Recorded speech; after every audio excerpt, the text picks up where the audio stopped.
ตอนเช้าคนเยอะนะ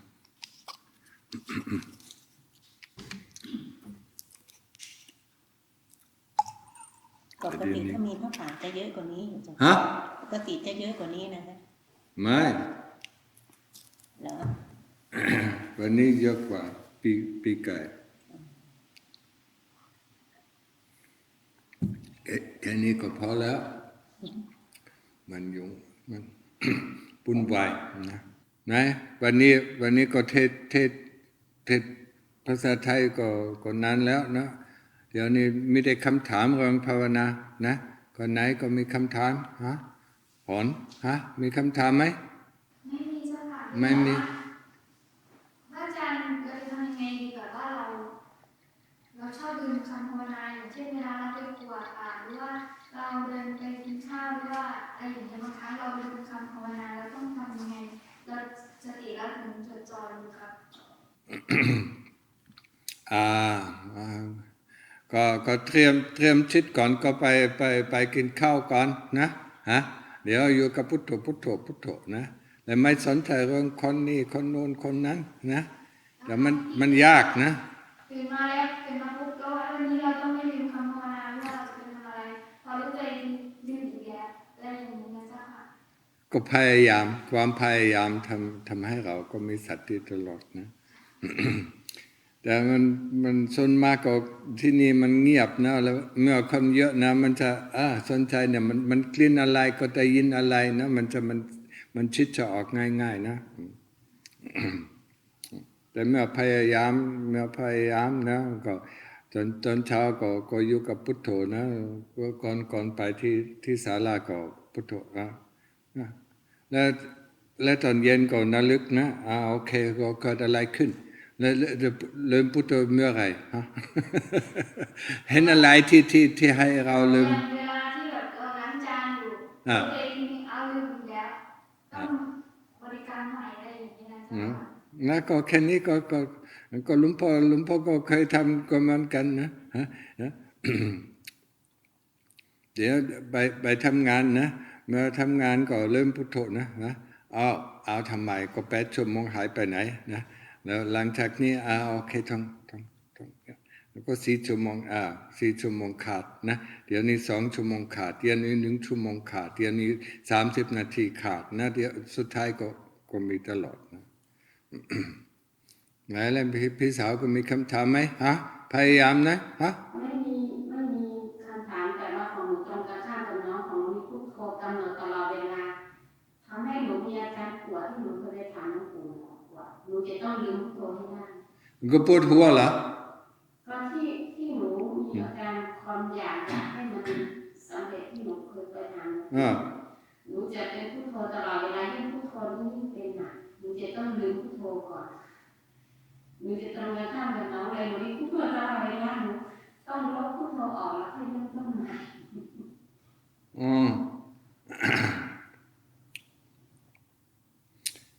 นี่ที่ทำเสียที่ทำเสียภาวนาของเราก็เป็นอยากได้นะอยา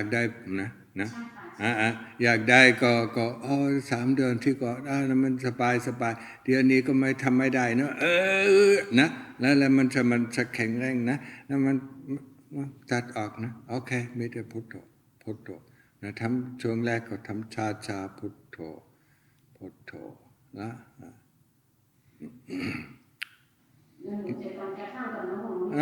เมื่อความอยากได้เข้ามานะก็เหมือนกันก็ทุกคนก็มีปัญหาเหมือนกันนะความอยากได้ก็ทำเสียภาวนาของเรานะไม่ต้องสนใจนะอะไรจะเกิดขึ้นก็อยู่กับพุทโธบางทีก็ช้าพุทโธนะช่วงแรกพุทโธนะและเบาด้วยนะหลังจากนี้นอกจากนี้มันชิดมันเดินนะมันจะทำแรงขึ้นนะเมื่อชิดไม่เดินนะโอเคปอมันดื้อมันจะเอาแรงไปต้องบอกมันค่อยมันค่อยใช่โอเคแค่นี้นะ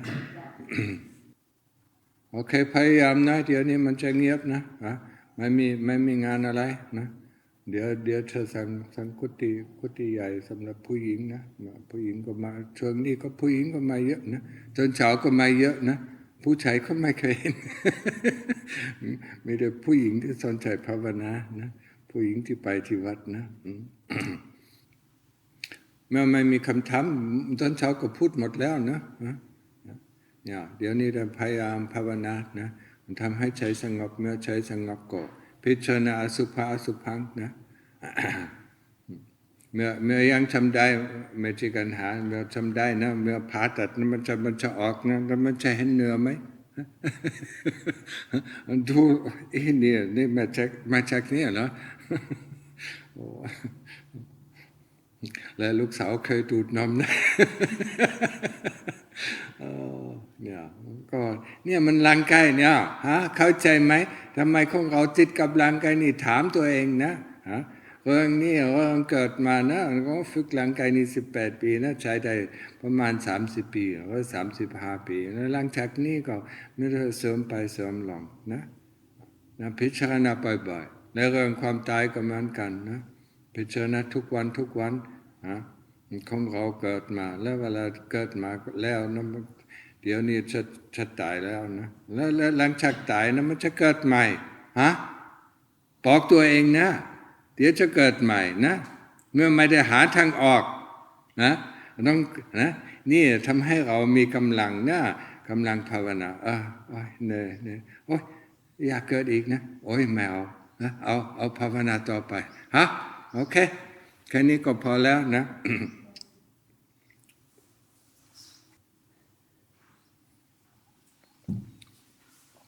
Same holds true for you, yeah. I mean, when we are born, we are going to die. When we die, we are going to be born again, yeah. So use it, you know. If you don't want to be born again, you know, I mean, use it, yeah.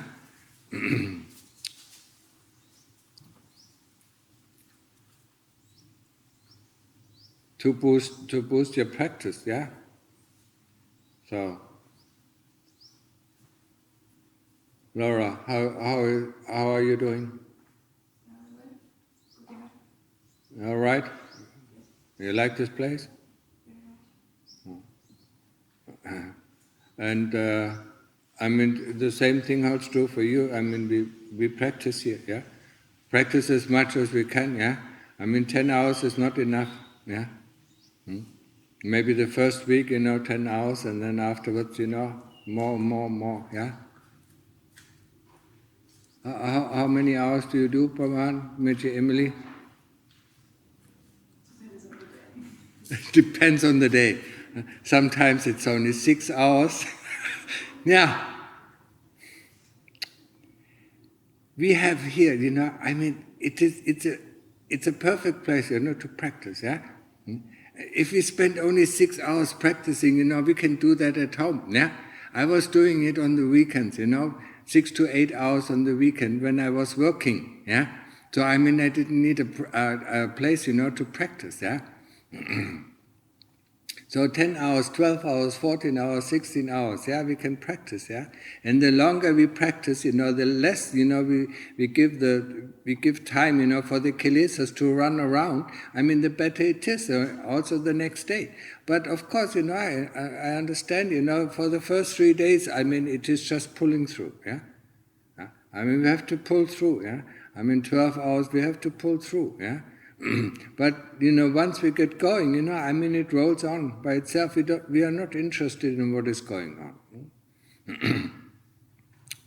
But the first few days, maybe even the first few weeks, it is difficult. But we should take the opportunity, especially, when we are here, to practice as much as we can, yeah?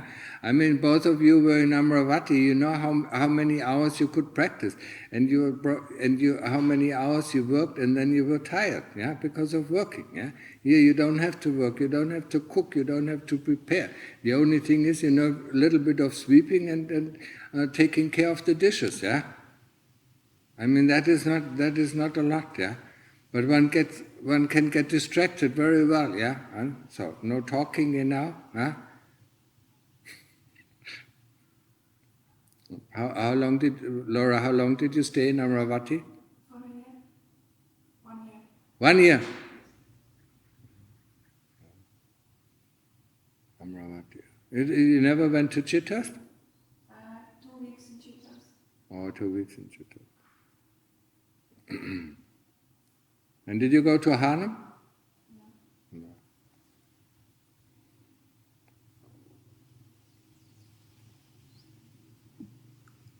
You also stayed for Meiji, Emily. You stayed in Amravati how long? 9 months. 9 months. Oh. 9 months too many. Too much. I don't know how long I stayed in Amravati. Maybe a month or maybe 2 months. Most of the time I stayed in Chittor. But I don't know how it is, I mean, that was 1991. Were you born then? Laura, which year were you born? 96. 96. 96. Oh, this young generation. When were you born? 81. 81. Oh, all these young people, huh? Yeah.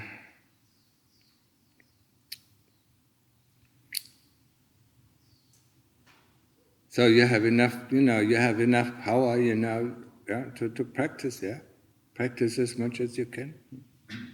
If there is nothing going on, and practice, use the time, And reflect, do the daily reflection. I don't know, Laura probably doesn't know the daily reflection at the end of the day. You let everything pass by, without judging, You look at the thoughts when you wake up, what kind of thoughts you had, what kind of memories came up, but not judging, just looking at them, What did you do, what was the feelings, what were the thoughts, what were the memories that coming up. It gives us a clear signal of what we are doing and why we are doing it, and what are the results of our doing it.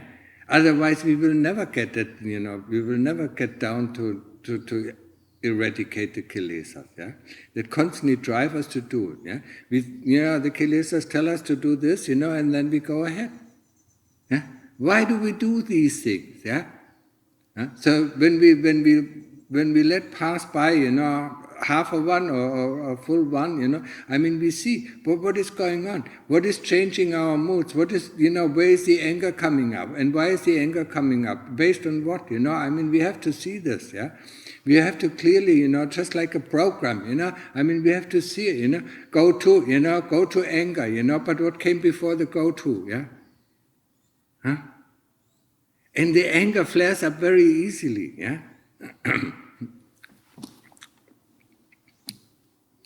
So, what? You say to do the daily reflection without judgment. Yeah.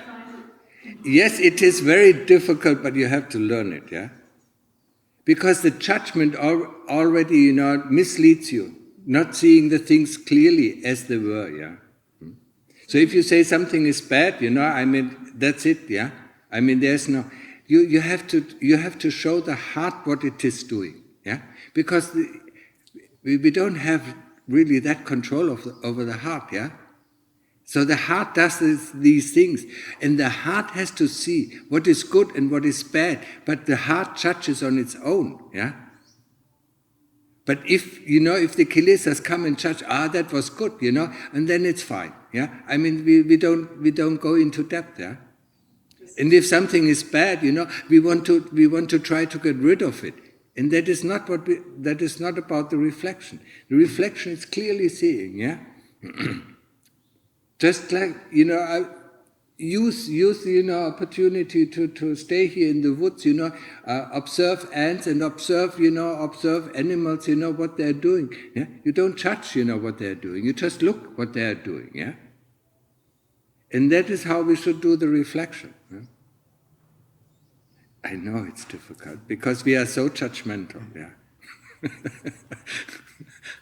But you can do it. It is possible, It takes time, When you see judging, then say judgment, and then go back to the next, Just forget about it, go to the next step, And then you see judgment again, okay, judgment, And then go to the next step. It's the only hope. It's the only hope to get some clarity in our life. What are we doing? Yeah, I mean, all these little things we don't even know. Huh? Why do I crap now? Why do I crap the class? You know, what was there? You know, what made me do it? Huh? Was it discomfort, or was it, you know, was it a strange thought, or what was it? Yeah. When I say something, what was it? Yeah. What was the impulse, you know, to say something? Most of the time we don't really need to say anything. Yeah?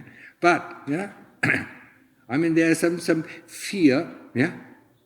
Most of the time, you know, we talk about, you know, because there is some fear in it. You know, we cannot deal with a situation where two people are together and not talking. That's very difficult for us, yeah? We think we need to talk, yeah? But what makes us, you know, what makes us do it, yeah? We don't realize it, we don't analyze it, yeah? And that is what we're doing. We start to analyze, you know, what we're doing and why we are doing it, yeah? By looking at it, you know, and let the heart decide, yeah? But, you know, it takes time, yeah, Adam, yeah. I mean, we are working here, you know, for years and years on end, yeah? I mean, how long have you been here? 9 months, yeah? But also do the practice once the mind is calm, yeah? I mean, first, you know, Laura, first get into calm, you know, when there are no more thoughts or hardly any thoughts and hardly any memories. When you come out of samadhi, then do some, you know, not at the beginning, not very much, you know, maybe an hour of reflection about, you know, this body, yeah? We inherit this body, you know, I mean, we constantly move it around, yeah? Why? Yeah?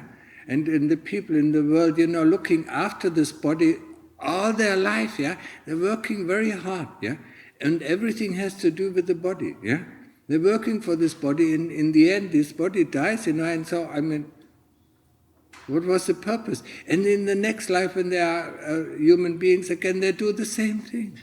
And how often, how many lives have we done this? Yeah? I mean, we can't count them. Millions, billions of lives have we lived as human beings, yeah? And how many lives have we lived as animals? How many lives have we been, you know, in hell? How many lives have we been in the ghost realm? Yeah? And how many lives have we been, you know, in the heavenly realm? Huh? I mean, when you think, you know, I mean, what is it? To train as a Buddha, how many takes it? 180 years, yeah? To train as a Buddha, and what did the Lord Buddha see? 24 Buddhas before him? I mean, this is enormous time that we have lived, yeah? And we have been on planets, all kinds of planets, you know, before, huh? I mean, in this planet we probably have been quite a few times, yeah? But on other planets we have been there, yeah? I mean, and we still want to have the next life, huh?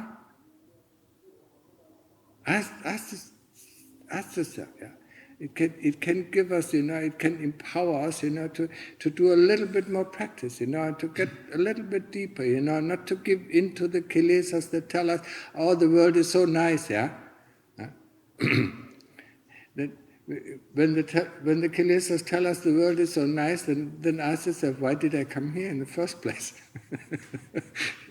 Huh? Why did we come here? Because of dukkha. Huh? Dukkha is the first noble truth, yeah?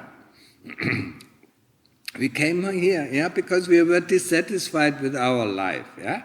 We wanted, you know, there was something in our heart, you know, that moved us on and said, you know, this cannot be everything, yeah?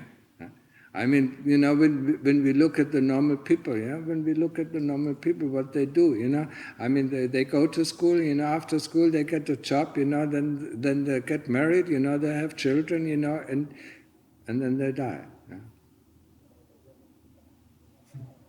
Yeah. I remember I was, you know, I had some vague moments, you know, in my life. When I was 24, I was looking at these, and I said, no. This cannot be life. Yeah, there must be something else. Yeah, but everybody, you know, around us doing the same thing. You know, I mean, it is so enticing for us. Yeah, to go ahead. You know, and all this dukkha that comes with the work, looking after our body, then getting sick, and having, having a family or having a relationship. I mean, there's so much dukkha, And when we look at it clearly, we see it, And hopefully, this gives us some energy, to go deep in our practice to overcome this. But the kilesas are very clever. They're always trying, it was so nice out there, and now that I have some rest, if I go out, life would be wonderful. No, we know life will not be wonderful. Life will always be full of dukkha.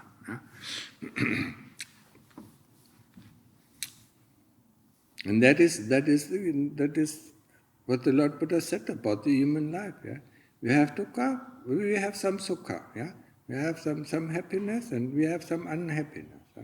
And that's why the human life is the perfect jumping board to find the way out. I mean, if we don't have dukkha, we wouldn't come here. I mean, nobody comes here, because he is satisfied. I mean, because it is in the beginning, it is not easy to live this kind of life. Once we get used to it, I mean, it is perfect. It's fine. You don't want any other life. But if you don't get, until you get used to it, I mean, there's constantly this pulling and this pushing.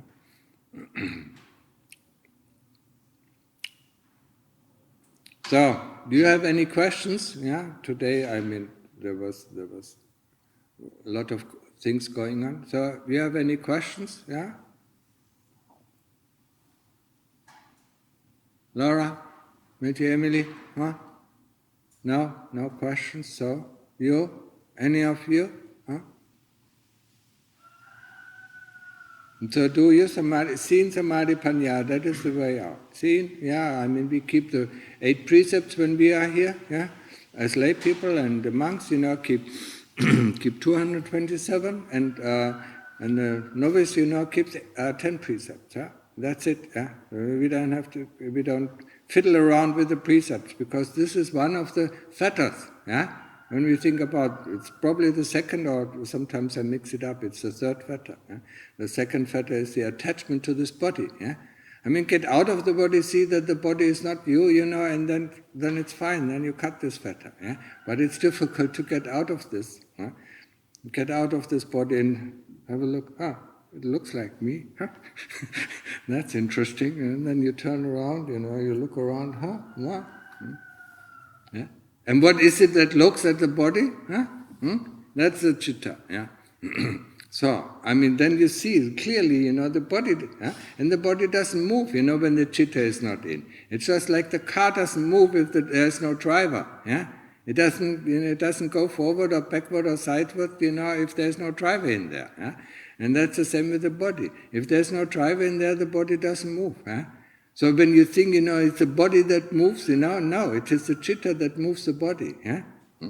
Every kind of movement comes from the citta. And because it is dissatisfied, there's some dukkha, there's some pain, and then it starts to move. Or it is restless, I mean, because of restlessness, it moves, constantly moves, doing this, doing that, Then we concentrate on the Buddha, and then restlessness is gone. Or when we are bored, I mean, we concentrate on boredom, and then boredom is gone. It's so easy, I mean, if we know it. But we should find these things out for ourselves. Oh, I'm so bored. What is boredom? Having no interest. And if we are completely interested in one thing, we are gone. I mean, look at the people who have a hobby that they really get interested. I mean, they don't notice anything what is going on around them. If you're completely interested in our Buddha or in our samadhi, I mean, we don't notice anything around us. And that is 100% interest, 100% concentration. But most of the time we always say, what kind of sound is this? What kind of sound is that? What do I see? I mean, what kind of feeling? Why is the feeling coming up? Why is this memory coming up now? That's where our interest diverts from the object. And our object, in samadhi, should be Buddha, or should be the breath coming in, breath coming out. So, any questions? Yeah. Sometimes when I'm observing the breath, I realize that I'm not observing the actual sensations of the breath. It's more like a concept of the sensations of the breath. I wonder, and even knowing that, sometimes then it's hard to switch to the sensations. You don't have, if the mind is calm, you don't feel the sensation anymore. There's no feeling of the breath anymore, but you know the breath. This would be before calm. Yes, that is the people who think a lot, who conceptualize everything, who make, we can make, we can live in a world that is completely made out of our mind, that has nothing to do with reality.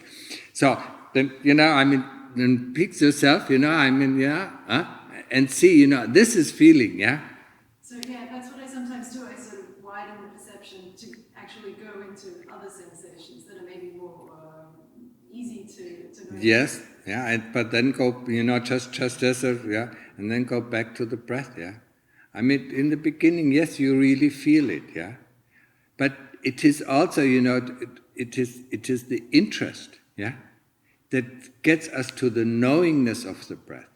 And when we get to the knowingness of the breath, we don't have to feel it anymore. We know.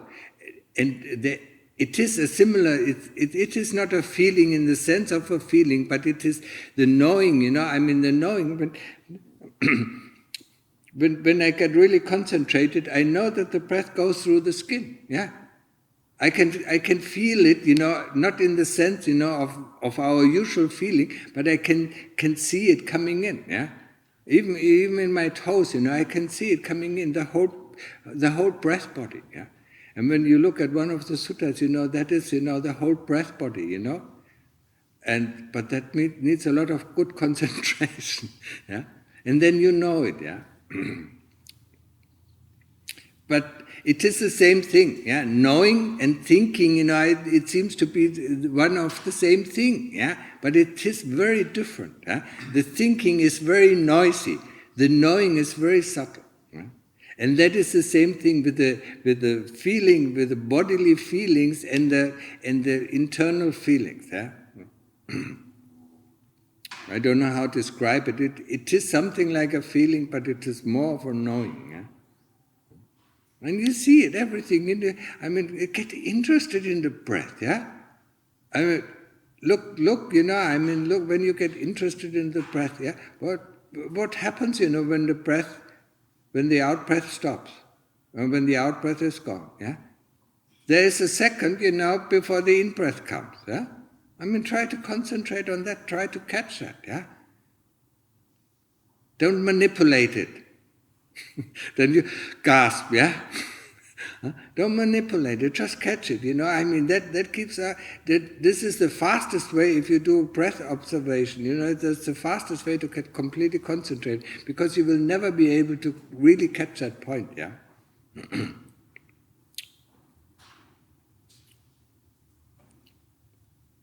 So, any more question? Yeah?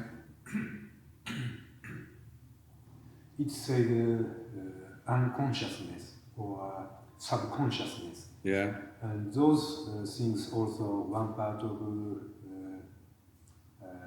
like chitta. Yeah? One part of the chitta. Yeah, it is,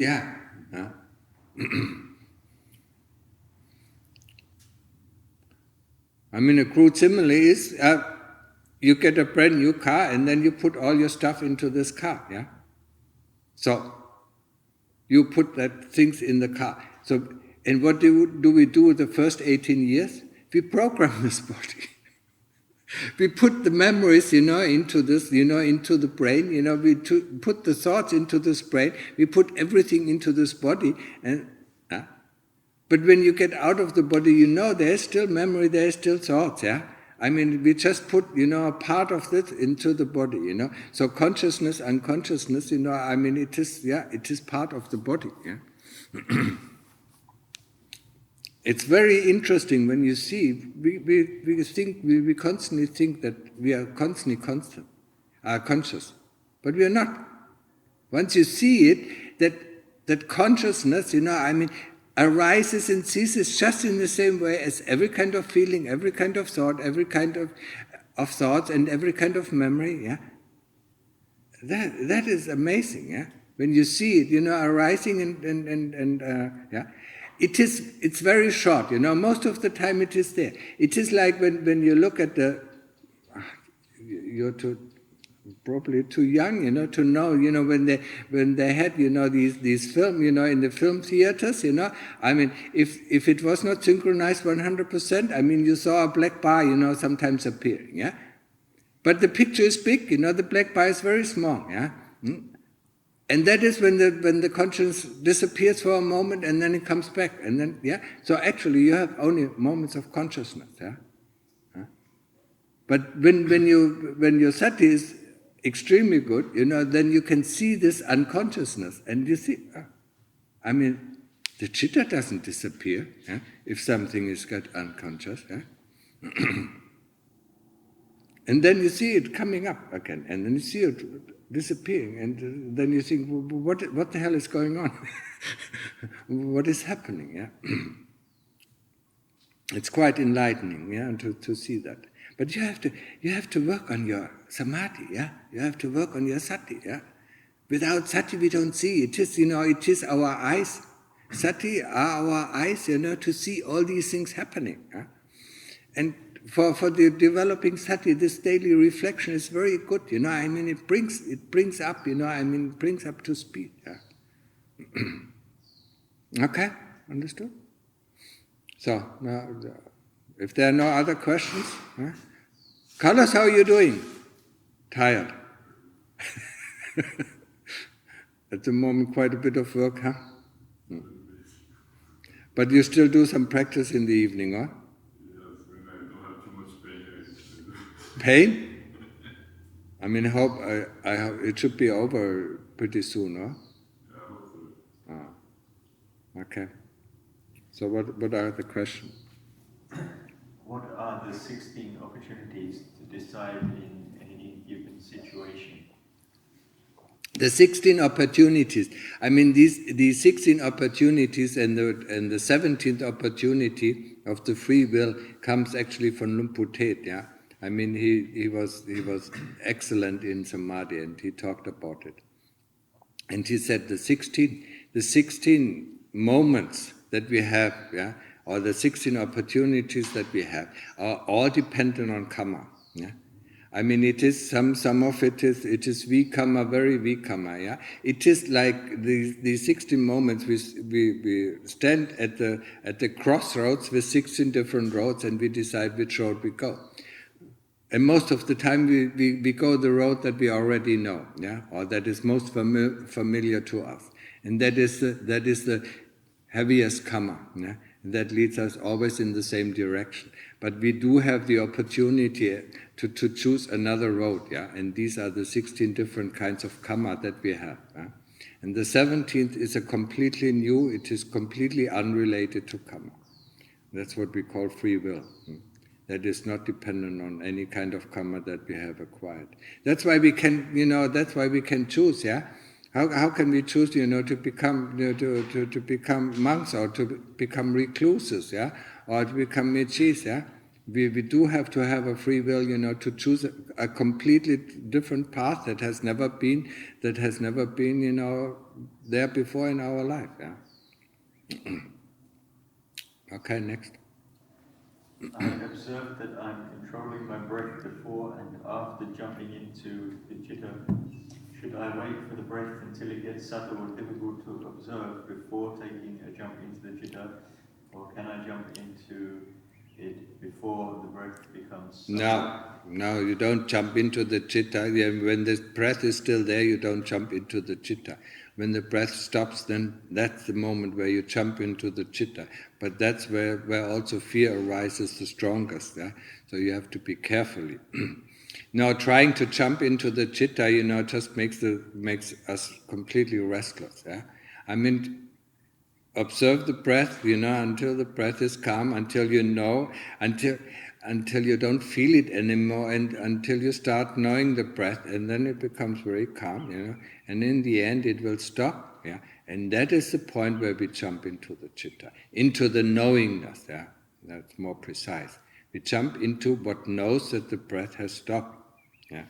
But we have to prepare ourselves. We have to prepare ourselves beforehand. Yeah?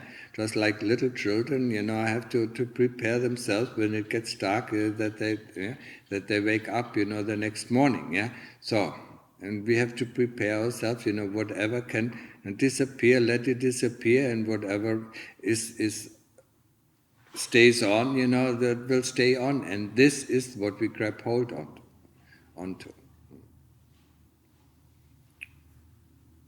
So the fear. Yeah, the fear. We have to deal with the fear and say, if I go to sleep, I don't know if I'm going to wake up. Yeah, it's the same kind of fear, but normally we are used to it nowadays. But a little child might have this fear, that it doesn't wake up the next morning, or some people might have it. Yeah. So we have to deal with the fear, Just like I said, before, whatever can disappear, let it disappear, and that what stays on, that's what we latch on to.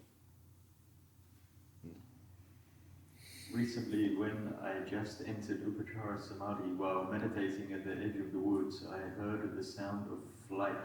I tried to figure out the sound. I noticed the citta saying, I know it, that's the flight sound, before my mind saying it. My question is, does the citta know before the mind does? Is it the citta that is all-knowing with what is happening in the present, past, and future? Yeah, you answered the question. Yes, the citta is all-knowing. Yeah, it knows even before we start a thought. Yeah, it knows that there's an intention to think. Yeah? Even the thought has not arisen yet. And if we look, the citta knows, what is coming next.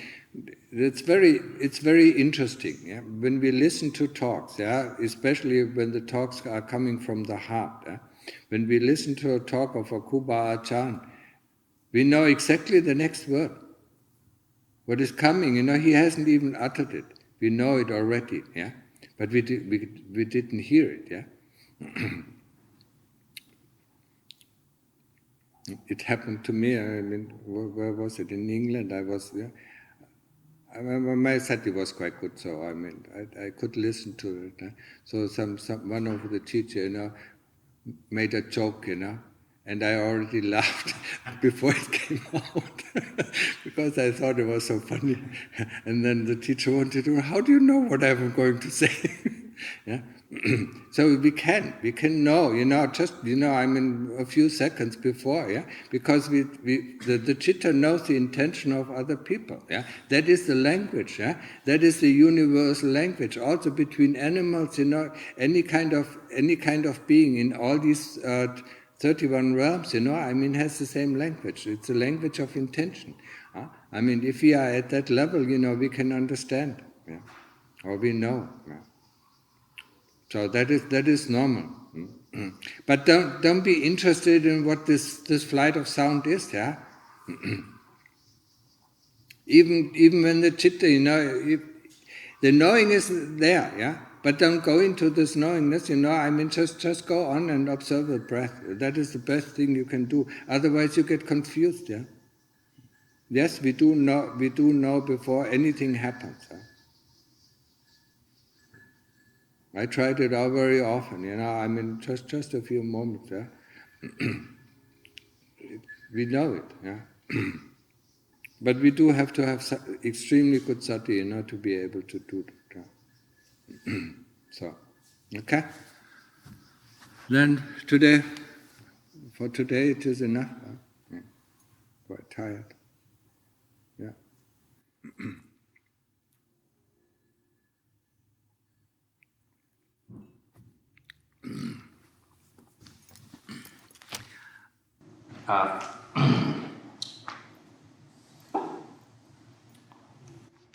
Tanchira or Tankosten, one of you